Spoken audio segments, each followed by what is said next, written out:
क्या आपने कभी सोचा है कि भगवान शिव ने अपने भक्त की भक्ति की परीक्षा लेने के लिए स्वयं इंद्रदेव का रूप धारण किया था?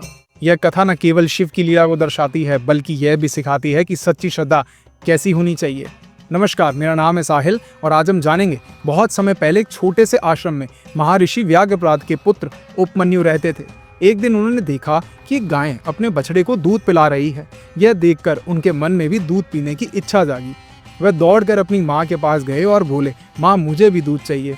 माँ का मन भर आया और उन्होंने दुखी होकर कहा, बेटा हम बहुत गरीब हैं, हमारे पास इतना भी नहीं है कि दूध ला सकें, लेकिन अगर कोई तुम्हें दूध दे सकता है तो वह स्वयं भगवान शिव हैं। माँ की बात सुनते ही उपमन्यु ने ठान लिया कि वह शिव की भक्ति करेंगे और उनसे दूध की प्राप्ति करेंगे। बिना देर किए वह हिमालय की ओर चल पड़े। वहां उन्होंने घोर तपस्या कर दी। दिन रात, सर्दी गर्मी, भूख प्यास की परवाह किए बिना वे सिर्फ शिव ही शिव जपते रहे। उनकी तपस्या इतनी कठोर थी कि तीनों लोकों में हलचल मच गई थी। भगवान शिव ने उनकी परीक्षा लेनी चाहिए।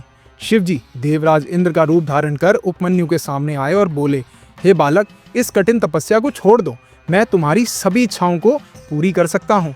लेकिन उपमन्यु अडिग रहे। उन्होंने कहा, मैं केवल भगवान शिव की ही शरण में हूँ, उनके अलावा मैं किसी और की पूजा नहीं कर सकता। यह सुनते ही इंद्र का रूप बदलने लगा और स्वयं भगवान शिव अपने असली रूप में प्रकट हो गए।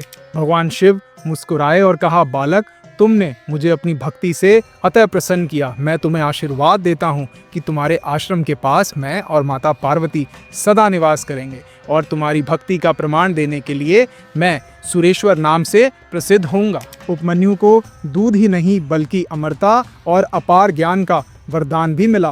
आज के लिए सिर्फ इतना ही। इंटरेस्टिंग फैक्ट्स के लिए चैनल को फॉलो जरूर करें। हर हर महादेव।